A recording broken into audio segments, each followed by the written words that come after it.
These are familiar scenes at job recruitment exercises in Nigeria.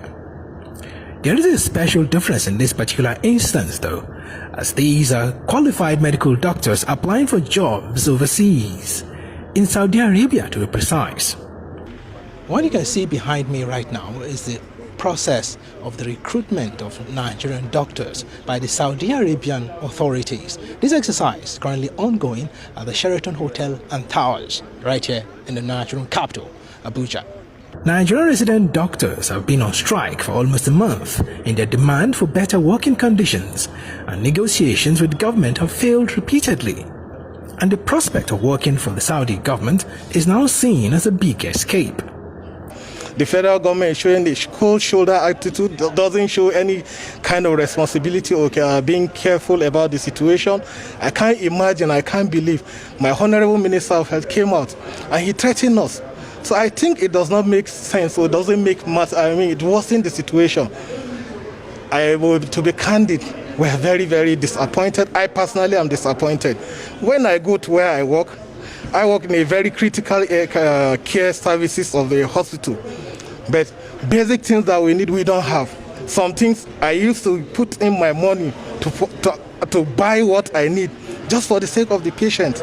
And to worsen the situation and to make the matter worse in day by day, there is no any progress. We escape from the hills in the society. What do you mean by hills of society? A lot of discouraging things. You see banditry, see kidnapping, incessant strike, and all those stuff.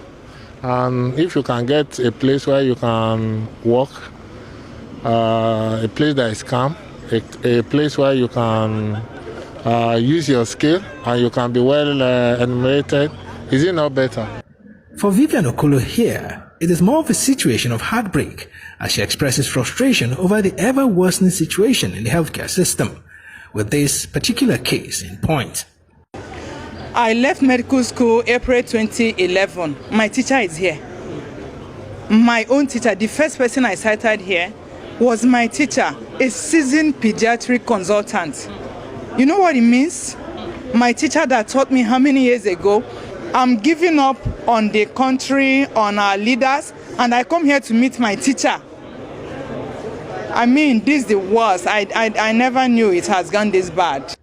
The brain drain by Nigerian doctors to the proverbial greener pastures has for long been a known fact, but having a foreign government conduct massive recruitment of Nigerian doctors in Nigeria is taking the issue to a whole new level, and there is no telling the likely far-reaching effects of this down the line.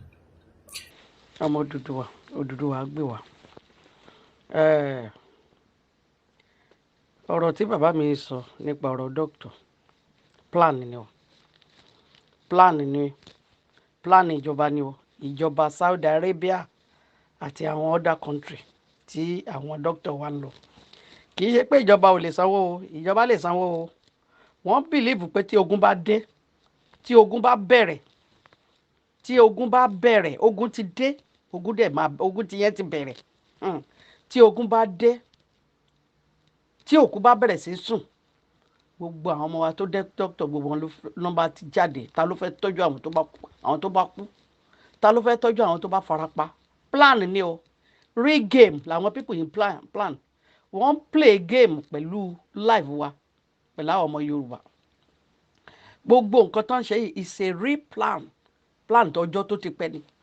Ṣé mọ̀ ń sìn wọ́n sanwó fún wọn? Àwọn doctor decide láti jáde kúrò nílùú. Nígbà tí wàhálà bá dé, tí òkú ń sùn, tó ń pa oníwá, tó ń pa kúkúrú, tó ń pa gógún, ta ló fẹ́ tọ́jú? Hospital wo ló fẹ́ gbé wọn lọ? Doctor wo ló fẹ́ tọ́jú wọn? It's a plan. And nígbà tó bá mú àwọn qualified doctor wa tí gbogbo wọn bá jáde kúrò nílùú, kò sí ẹ̀mí èèyàn tó save mọ́, ní pé kò sẹ́ni tó fẹ́ tọ́jú wọn mọ́. Àwọn tó wá jẹ́ ògo orílẹ̀-èdè tiwa, wọ́n á lọ máa ṣe ògo fún orílẹ̀-èdè míì. Ṣó bójúmu? Kò bójúmu. It's a game làwọn people in play. Wọ́n play pẹ̀lú life wa. wọ́n play pẹ̀lú gbogbo nǹkan tí wọ́n fi ní agbára láti fi dáfi bá wa jà. Torí mo rí àwọn pípù yẹn tán fìlì fọ́ọ̀mù mo ní àwọn pípù yìí wọ́n fi pé wọ́n lọ sí ibi táwọn ti máa rí owó quite alright lóòótọ́ ni bet ó kò parun ibẹ̀ náà kì í ṣe pé wọ́n máa sanwó wọn torí àwọn muslim ló wà ń bẹ̀ àwọn tó ń pa wá yìí àwọn tó ń pa wá díẹ̀díẹ̀ yìí àwọn náà ló wà níbi tán lọ ó bẹ́tà kan lórí wọn ó bẹ́tà kan lórí wọn tán bá débẹ̀ náà kì í ṣe pọ́n free nǹkan tó bó ṣe wù wọ́n náà ṣe ń ṣe wọ́n bó ṣe wù wọ́n náà ṣe ń ṣe wọ́n ní Saudi Arabia àti àwọn all these Arab country àwọn tó ń bá wa jà àwọn pípù yìí náà ni náà àwọn pípù wọ̀nyí náà ni it's a plan, it's a meeting tí wọ́n iṣẹ́ tó ti parí ni bẹ́ẹ̀ mo mọ̀ pé iṣẹ́ tí Ọlọ́run ò bá parí kò sẹ́ni tó lè parí ẹ̀ èmi mọ̀ pé Ọlọ́run máa jà fún wa nítorí pé orílẹ̀-èdè tiwa làwa wà nílẹ̀ Yorùbá a lọ Kánò lọ bá wọn jà a lọ sí Màdúgùrì lọ bá wọn jà a lọ sí north any part of north láti lọ bá wọn jà ibi tó ń bí wa sí tó ń sọ tó ń mú ibi wa tó ń sọ mọ́lẹ̀ sí ibẹ̀ la wà a lọ sí anywhere lọ bá wọn jà so ìdí tí Ọlọ́run fi máa gbè wá níjà tọ́lọ́run máa gbà wá lọ́wọ́ àwọn kòkòrò ajẹnirun àwọn ìjọba mujẹ-mujẹ àwọn ìjọba panipani Ọlọ́run máa gbà wá lágbára Ọlọ́run ìyẹn ti dájú kò no going back no going back àwọn tí ò tí ì dá sí ń sìn wọ́n máa dá sí àwọn bàbá tó lọ ra plane tí ọ̀nà ilé wọn ò dáa ìlú wọn ò ní security ìlú wọn ò níná ìlú wọn ò lọ́nà tó lọ ra jẹ́ẹ̀tì káàkiri ṣebí tó bá yá jẹ́ẹ̀tì yẹn náà máa fi kó gbogbo nǹkan tán ní pátápátá ṣán lówó tó fẹ́ fi maintain jẹ́ẹ̀tì tán rà ni ṣán lówó land fees ni land parking wọ́n ní àwọn tó ń kóbọ̀ yẹn ló máa gba plane wọn náà fi máa kó àwọn èèyàn wọlé ló máa fi káwọn èèyàn máa fi kẹ́rù wọn jáde wọ́n mọ̀ pé ọpọlọ wọ́n rorí bí wọ́n dẹ̀ ti jẹ́ pé ọpọlọ wọn ti dàrú ni nítorí pé tó bá jẹ́ pé wọ́n rorí wọ́n á mọ̀ pé ilé là ń wò ká tó tọmọ lórúkọ ẹ̀yin tẹ́ ẹ jọba tán fún yín jọba lórí ìlú wọ́n pa èèyàn yín ẹ dákẹ́ ẹ̀ ń jójó ìyà kiri ẹ̀ lọ ṣègbéyàwó ẹ̀ ronú wọ́n pààyàn ní gàngán bíi máa kú ẹ̀ débẹ̀ ẹ̀ lọ béèrè wọ́n podidi ọba ní orílẹ̀-èdè Yorùbá ẹ̀ sọ̀rọ̀ ẹ̀ wí nǹkan kan wọ́n gbódidi ìjòyè wọ́n ń pa aboyún wọ́n ń pa ẹni wọ́n ń pa ọmọdé wọ́n ń padà wọ́n ń pa gọ́rọ́dé wọ́n ń pa NYSC ẹ̀ sọ̀rọ̀ nítorí pé ẹ fẹ́ di president 2023 lágbára Ọlọ́run ò ní fún yín ṣe Ọlọ́run ò ní fi yín síbẹ̀ Ọlọ́run á faṣọ iyì yín á fàyà Ọlọ́run á fi aṣọ ẹ̀sìn á fi bo gbogbo yín tẹ́ ẹ mú orílẹ̀-èdè Yorùbá